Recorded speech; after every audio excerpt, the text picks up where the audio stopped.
ഇന്നത്തെ വീഡിയോ നമ്മൾ യു കെയിൽ തന്നെ തുടങ്ങാം. യു കെയുടെ രാജാവ് കിങ് ചാൾസിൻ്റെ ബ്രദർ ഉണ്ടല്ലോ, ഈ ബ്രദറിനെ രാജകുടുംബത്തിൽ നിന്ന് പുറത്താക്കിയിരിക്കുകയാണ്. കാരണം എപ്സ്റ്റീൻ ഫയലിൽ ഇയാളുടെ പേരുണ്ട്. അത് മാത്രമല്ല, ഇയാൾ ഒരുപാട് ഈ പീഡോഫൈലിക്കുമായിട്ട് ബന്ധപ്പെട്ട കേസുകളിലൊക്കെ ഇയാളുടെ വീഡിയോ പുറത്തിറങ്ങിയിട്ടുണ്ട്. അപ്പോൾ അങ്ങനെയുള്ള പല കാരണങ്ങൾ കൊണ്ട് ഇയാളെ രാജകുടുംബത്തിൽ നിന്ന് പുറത്താക്കി കഴിഞ്ഞു. ആ പുറത്താക്കിയ വ്യക്തിയെ യു കെ ഗവൺമെൻറ് ഇന്ന് അറസ്റ്റ് ചെയ്തിരിക്കുകയാണ്. കിങ് ചാൾസിൻ്റെ ബ്രദറാണ്, ആൻഡ്രൂ എന്നാണ് പുള്ളിക്കാരൻ്റെ പേര്. ഈ രാജകുടുംബത്തിൽപ്പെട്ട ഈ ആൻഡ്രൂവിനെ അറസ്റ്റ് ചെയ്യാനുള്ള കാരണം എന്താണെന്ന് പറഞ്ഞാൽ, അന്ന് യു കെയിൽ ഇയാൾ സുപ്രധാന ഗവൺമെൻറ് പൊസിഷനിലുണ്ടായിരുന്ന വ്യക്തിയാണ്. ട്രേഡുമായിട്ട് ബന്ധപ്പെട്ട വിഭാഗത്തിൽ വളരെ ഇമ്പോർട്ടൻ്റ് ആയിട്ടുള്ള പൊസിഷൻ വഹിച്ചിരുന്ന വ്യക്തിയാണ്. അപ്പോൾ ഇതിൽ യു കെയുമായിട്ട് ബന്ധപ്പെട്ട ഒരുപാട് government official documents, informations, secret informations ഒക്കെ ഇയാൾ ഷെയർ ചെയ്തിട്ടുണ്ട്. അപ്പോൾ ആ വിഷയത്തിൻ്റെ പേരിലാണ് ഇപ്പം പുള്ളിയെ അറസ്റ്റ് ചെയ്തിരിക്കുന്നത്. ഇപ്പം നിലവിൽ യു കെ അമേരിക്കയുമായിട്ട് ചെറിയൊരു തർക്കം വേറെ ഒന്നുമില്ല. യു കെ പറഞ്ഞിരിക്കുന്നത് ഈ ഡീഗോ ഗാർസിയ എന്ന് പറഞ്ഞ ഐലൻഡ് ഞങ്ങൾ 100 വർഷത്തെ ലീസിനാണ് അമേരിക്കയ്ക്ക് തന്നിരിക്കുന്നത്. അപ്പോൾ എന്നിരുന്നാലും അത് ഞങ്ങളുടെ കീഴിലുള്ള സ്ഥലമാണ്, ഞങ്ങളത് ലീസിനാണ് നിങ്ങൾക്ക് തന്നിരിക്കുന്നത്. സോ ഞങ്ങളുടെ ലാൻഡ് അവിടെ തന്നിട്ടുണ്ട് എന്നത് വെച്ചിട്ട് നിങ്ങൾ അവിടെ നിന്നുകൊണ്ട് യുദ്ധം നടത്തുക, അപ്പോൾ അത് സറൗണ്ടിങ്ങിലുള്ള രാജ്യങ്ങൾക്കൊക്കെ ഭയങ്കര ബുദ്ധിമുട്ടുണ്ടാകുന്ന ഏർപ്പാടാണ്.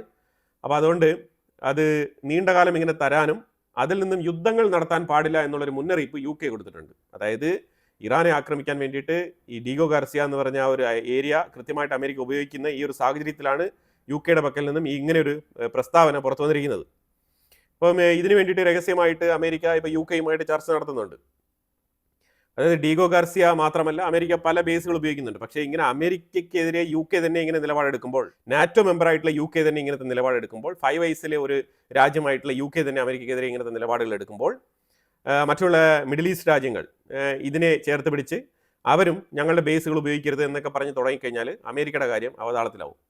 ഇത് നമ്പർ 1 മാറ്ററാണ്. ഇത് വളരെ ഗൗരവകരമായിട്ടുള്ളൊരു വിഷയമായിട്ട് യു കെയും അമേരിക്കയും തമ്മിൽ ബാക്ക് ഡോറിൽ ചർച്ചകൾ നടക്കുന്നുണ്ട് ഈ ഡീഗോ ഗാർസിയ വിഷയവുമായിട്ട് ബന്ധപ്പെട്ട്. അതിന് യു കെയെ ഈ വിഷയത്തിലേക്ക് പ്രേരിപ്പിക്കുന്നത് യു കെയുടെ ഉള്ളിൽ പ്രവർത്തിക്കുന്ന ഒരു ഇസ്ലാമിക ഗ്രൂപ്പാണ് യു കെയെ കൊണ്ട് ഇങ്ങനത്തെ തീരുമാനങ്ങൾ എടുപ്പിക്കുന്നത് എന്നുള്ള ഒരു അലിഗേഷൻ ഓൾറെഡി തന്നെ നിലവിലുണ്ട്.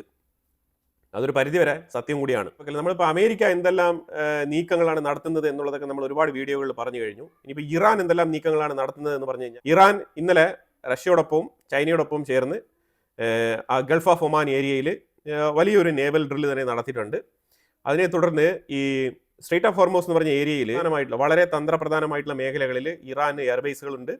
അതുപോലെ തന്നെ ഇറാൻ പൂർണ്ണമായിട്ട് എല്ലാ കാര്യങ്ങളും റെഡിയാക്കി വെച്ചിരിക്കുന്നു എന്നുള്ളതാണ് മറ്റൊരു സൈഡിൽ നിന്ന് വരുന്ന വാർത്ത. മാപ്പ് ഞാനിവിടെ വെക്കാം. ആ മാപ്പ് നിങ്ങൾ ശ്രദ്ധിച്ച് കഴിഞ്ഞാൽ നിങ്ങൾക്ക് മനസ്സിലാക്കാൻ പറ്റും. ഞാൻ നമ്പർ ഇട്ട് കാണിക്കാം ഇവിടെ. അപ്പോൾ ഇതിനകത്ത് 1, 2 എന്ന് പറഞ്ഞ് രേഖപ്പെടുത്തിയിരിക്കുന്നത് അത് രണ്ടും എയർബേസുകളാണ്. സ്ട്രേറ്റ് ഓഫ് ഹോർമോസ് എന്ന് പറഞ്ഞ ആ കടലിടുക്കിൽ ശരിക്കും ആ കടലിൻ്റെ ഉള്ളിൽ തന്നെയാണ് ഈ ബേസ് സ്ഥിതി ചെയ്യുന്നത്. അപ്പം എന്തുകൊണ്ടാണ് അമേരിക്ക വളരെ ക്രൂഷ്യലായിട്ട് ഈ ഏരിയയെ നോക്കി കാണുന്നത് എന്ന് പറഞ്ഞാൽ, ഈ ഏരിയയിൽ ഏറ്റവും കൂടുതൽ ഡോമിനേഷൻ ഉണ്ട് ഇറാന്. ആ ഡോമിനേഷനുള്ള സകല സംവിധാനങ്ങളും അവർ ചെയ്തു വെച്ചിട്ടുണ്ട്. അപ്പോൾ അതുകൊണ്ടാണ് ഈ ഏരിയയെ കുറച്ച് കോഷ്യസ് ആയിട്ട് അമേരിക്ക അപ്രോച്ച് ചെയ്യുന്നത്. ഇതിനകത്ത് 3-4 എന്ന് കാണിച്ചിരിക്കുന്ന ആ ലൊക്കേഷനിലും ഈ കടലിൻ്റെ ഉള്ളിൽ തന്നെ ഈ വാട്ടറിൻ്റെ മധ്യത്തിൽ തന്നെ എയർ ബേസ് ഉണ്ട് ഇറാന്. അതുപോലെ 5-6 എന്ന് നമ്പർ ഇട്ടിരിക്കുന്നത് ഗ്രേറ്റർ അതേപോലെ ലെസർ എന്ന് പറഞ്ഞ 2 ദ്വീപാണ്. ഈ ഏരിയയിലും മിലിറ്ററി ബേസ് ഉണ്ട് എന്നുള്ളതാണ് മനസ്സിലാക്കേണ്ടത്. ഈ 7-8 എന്ന് പറഞ്ഞ് നമ്പർ ഇട്ടിരിക്കുന്ന ആ ലൊക്കേഷനിൽ നിന്നാണ് നോട്ടം പ്രഖ്യാപിച്ചത്. ഈ നോട്ടം പ്രഖ്യാപിച്ചത് അതിൻ്റെ ലൊക്കേഷൻ മാർക്ക് ചെയ്തിരിക്കുന്നത് വളരെ വ്യക്തമായിട്ട് കാണാൻ കഴിയും. കോഷം എയർഫീൽഡ് എന്ന് വിളിക്കുന്നത്. ഈ കോഷം എയർഫീൽഡ് 1, 2 എന്ന് പറഞ്ഞിട്ട് മാർക്ക് ചെയ്തിട്ടുണ്ട്. ആ എയർഫീൽഡും ഈ ഭാഗത്ത് തന്നെയാണുള്ളത്. ഇപ്പോൾ തന്നെ എത്ര എയർഫീൽഡുകളാണ് ഇറാൻ ഈ കടലിൻ്റെ ഉള്ളിലേക്ക്, അതും ഈ സ്ട്രേറ്റ് ഓഫ് ഹോർമോസ് എന്ന് പറഞ്ഞ ഈ ഒരു കടലിടുക്കിൻ്റെ ഉള്ളിൽ തന്നെ അവർ കൃത്യമായിട്ട് പ്ലാൻ ചെയ്ത് വെച്ചിരിക്കുന്നത് എന്നുള്ളതാണ് നമ്മൾ മനസ്സിലാക്കേണ്ടത്. ഇതിനകത്ത് 9-ാം നമ്പർ സൂചിപ്പിക്കുന്നത് IRGCയുടെ ഹെഡ്ക്വാർട്ടേഴ്സ് ആണ്. IRGCയുടെ ഹെഡ്ക്വാർട്ടേഴ്സ് ഈ എഡ്ജിൽ തന്നെ ഉണ്ട് എന്നുള്ളതാണ് മനസ്സിലാക്കേണ്ടത്. ഈ 10-ാമത്തെ നമ്പർ മാർക്ക് ചെയ്തിരിക്കുന്നത് ബന്ദർ അബ്ബാസ് എന്ന് പറഞ്ഞ ഏരിയയാണ്. 12-13 സ്ഥലങ്ങളിൽ അവർക്ക് റഡാർ സ്റ്റേഷൻ ഉണ്ട്. 12-13 സ്ഥലങ്ങളിൽ ഈ സ്ട്രേറ്റ് ഓഫ് ഹോർമോസിൽ ഇറാന് റഡാർ സ്റ്റേഷൻ ഉണ്ട്. പിന്നെ 15-16 ഇത് വളരെ ഇമ്പോർട്ടൻ്റ് ആണ്. 15-16 ശരിക്കും സബ്മേർജ്ഡ് ആയിട്ടുള്ള ആയുധങ്ങൾ സ്റ്റോറേജ് ചെയ്ത് വെച്ചിരിക്കുന്ന ഏരിയയാണ് ഈ 15-16 എന്ന് പറയുന്നത്. അതായത് അണ്ടർ വാട്ടർ മിസൈലുകളൊക്കെ ഇവിടെ ഉണ്ട് എന്നാണ് മൊത്തത്തിൽ അവർ പറഞ്ഞിരിക്കുന്നത്. ഇനി ഇതിൽ എത്രമാത്രം സത്യസന്ധമായിട്ടുള്ള കാര്യങ്ങളുണ്ടെന്ന് നമുക്കറിയില്ല. പക്ഷേ ഇത് ഇറാൻ്റെ സൈഡിൽ നിന്ന് വരുന്ന റിപ്പോർട്ട് ഇങ്ങനെയാണ്. തീർച്ചയായിട്ടും അവരും ഡിഫൻസ് ഡിറ്ററൻസ് എന്ന് പറഞ്ഞിട്ടുള്ള പ്രോജക്റ്റുകളൊക്കെ നടപ്പിലാക്കുമല്ലോ. അപ്പോൾ അതിൻ്റെ ഭാഗമായിട്ട് അവർ തീർച്ചയായിട്ടും ഇതേപോലത്തെ സംവിധാനങ്ങളൊക്കെ ഒരുക്കി വെക്കാനുള്ള സാധ്യത വളരെ കൂടുതലാണ്. അപ്പം ഇങ്ങനത്തെ പല സാഹചര്യങ്ങളും കൊണ്ടാണ് ഇറാന്റെ ഉള്ളിലേക്ക് ആ സ്ട്രേറ്റ് ഓഫ് ഹോർമോസിലേക്ക് കയറാൻ വേണ്ടിയിട്ട് ഇച്ചിരി മടി കാണിക്കുന്നത് അമേരിക്ക. തീർച്ചയായിട്ടും അമേരിക്ക അവിടെ ഈ വാർഷിപ്പുകളൊക്കെ കൊണ്ടിട്ടിട്ട് വെറുതെ ഇരിക്കുകയല്ല. തീർച്ചയായിട്ടും ഇതുമാതിരിപ്പെട്ട വിഷയങ്ങളെല്ലാം അവർ വളരെ ഡീറ്റെയിൽ ആയിട്ട് അനലൈസ് ചെയ്ത് പഠിച്ചുകൊണ്ടിരിക്കുകയാണ്, ഡീകോഡ് ചെയ്തുകൊണ്ടിരിക്കുകയാണ്. ഇറാന്റെ ഉള്ളിൽ എവിടെയൊക്കെ എയർ ഡിഫൻസ് സിസ്റ്റം ഉണ്ട്, എവിടെയൊക്കെ മിസൈലുകൾ ഉണ്ട്, ഇതെല്ലാം തന്നെ അവർ കൃത്യമായി മോണിറ്റർ ചെയ്തുകൊണ്ടിരിക്കുകയാണ്. പക്ഷേ ആ സാഹചര്യത്തിൽ ഇറാൻ എന്താണ് ചെയ്തിരിക്കുന്നത് പറഞ്ഞാൽ ഇറാന്റെ അണ്ടർഗ്രൗണ്ടിൽ എന്തെല്ലാം സംവിധാനങ്ങൾ ഇവർ റെഡിയാക്കി വെച്ചിട്ടുണ്ടോ അതിന്റെ ഓപ്പണിങ്സ്, എയർ ഹോൾസ് ഇതെല്ലാം തന്നെ ഇവർ മണ്ണിട്ട് മൂടി എല്ലാം കവർ ചെയ്ത് വെച്ചിരിക്കുകയാണ്. പക്ഷെ എന്നാൽ ഇതിന് മുമ്പ് എടുത്ത ഫോട്ടോസ്, ഇമേജസ് ഒക്കെ, രേഖാചിത്രങ്ങളെല്ലാം തന്നെ അമേരിക്കയുടെ പക്കലുണ്ടാവും, ഇല്ലാന്നില്ല. പക്ഷേ എന്നാലും നിലവിൽ ഇറാൻ അതെല്ലാം തന്നെ മണ്ണിട്ട് കവർ ചെയ്തുകൊണ്ടിരിക്കുന്ന ഒരു സാഹചര്യമാണ്. ചൈന അവരുടെ സാറ്റലൈറ്റ് വെച്ചിട്ട് എവിടെയൊക്കെ ഏതൊക്കെ ബേസുകളിൽ അമേരിക്കയുടെ ബേസുകൾ മിഡിൽ ഈസ്റ്റിൽ ഏതൊക്കെ കണ്ടീഷനിലാണ് ഉള്ളത് സിറ്റുവേഷൻ സ്ഥിരീകരിക്കുന്ന ഫോട്ടോസൊക്കെ അവർ പുറത്തിറക്കിയിട്ടുണ്ട്, ഇമേജൊക്കെ. അപ്പോൾ അതിൽ ജോർദാന്റെ ബേസിലൊക്കെ ഫ്ലൈറ്റുകൾ നിർത്തിവെക്കാൻ പോലും സ്ഥലമില്ലാത്ത അവസ്ഥയിലാണ് അവിടെയൊക്കെ ഫുള്ളി ലോഡഡ് ആയിട്ട് അമേരിക്കൻ ബേസുകൾ മാറിയിരിക്കുന്നത്. അതുപോലെ ഖത്തറിലും ഇതേ അവസ്ഥ തന്നെയാണ്, സൗദി അറേബ്യക്കുള്ളിലും ഇതേ അവസ്ഥയാണ്. ഫ്ലൈറ്റുകൾ നിർത്തിവെക്കാനുള്ള സ്ഥലമില്ല. അതാണ് പൊതുവിൽ ഈ ഇമേജുകളിൽ നിന്ന് മനസ്സിലാക്കാൻ പറ്റുന്നത്. ഇനി ഒരു സൈഡിൽ നമ്മൾ നോക്കിക്കഴിഞ്ഞാൽ 100 റീഫ്യൂവലിംഗ് എയർക്രാഫ്റ്റുകൾ ഓൾറെഡി തന്നെ മിഡിൽ ഈസ്റ്റിൽ എത്തിച്ചിട്ടുണ്ട്, 100 എണ്ണം. ഇനി ഇതിൽ കവിഞ്ഞ് യൂറോപ്പിന്റെ സൈഡിൽ നിന്ന് യൂറോപ്യൻ രാജ്യങ്ങളുടെ കോൺട്രിബ്യൂഷൻ ആയിട്ട് യൂറോപ്യൻ ഫൈറ്റർ ജെറ്റുകൾ അമേരിക്കയുമായിട്ട് ജോയിൻ ചെയ്യാനുള്ള സാധ്യത വളരെ കൂടുതലാണ്. അപ്പം ഇങ്ങനെ പല രീതിയിലുള്ള തകൃതിയായിട്ടുള്ള നീക്കങ്ങളാണ് ഇത്തവണ അമേരിക്ക നടത്തിക്കൊണ്ടിരിക്കുന്നത്.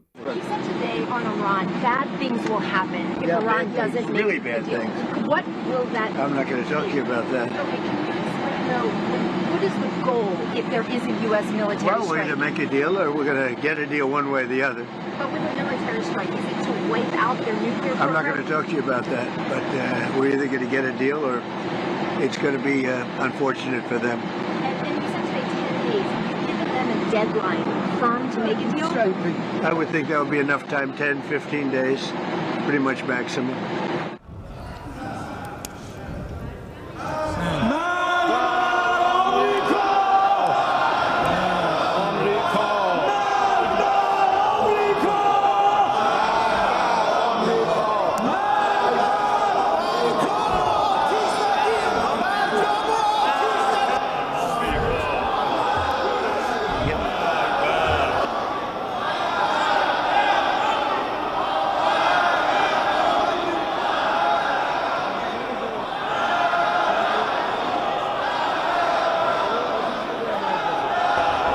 متشکرم. آقای گورکن مراقب باشید مجلس آتش نزنه. متشکرم. بفرمایید. اگر اروپا و کشورهای مهم مثل روسیه و چین این خلأ بین المللی را پر کنند شاید راهی برای ادامه مسیر باشد. در غیر این صورت جمهوری اسلامی با اقدامات هسته‌ای خود ایشان را سر عقل می آورد. و این را بدانند که در چنین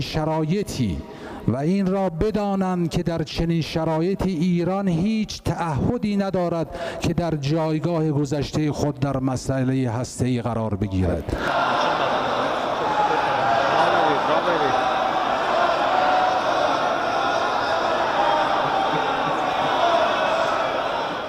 അപ്പോൾ പല മാധ്യമങ്ങളും അഭിപ്രായപ്പെട്ടിരിക്കുന്നത് വെള്ളിയാഴ്ച അറ്റാക്ക് നടക്കാൻ സാധ്യതയുണ്ട്, ശനിയാഴ്ച അറ്റാക്ക് നടക്കാൻ സാധ്യതയുണ്ട്, അല്ലെങ്കിൽ ഒരു 10 ഡേയ്സിനുള്ളിൽ നടക്കാൻ സാധ്യതയുണ്ട് പറയുന്നുണ്ട്. എങ്കിലും അമേരിക്കയുടെ മൂവ്മെന്റ്സ് മിഡിൽ ഈസ്റ്റിൽ വളരെയധികം കൂടുതലാണ്. ഇതിനെക്കുറിച്ചുള്ള അഭിപ്രായങ്ങൾ കമന്റ് ബോക്സിൽ രേഖപ്പെടുത്തുക.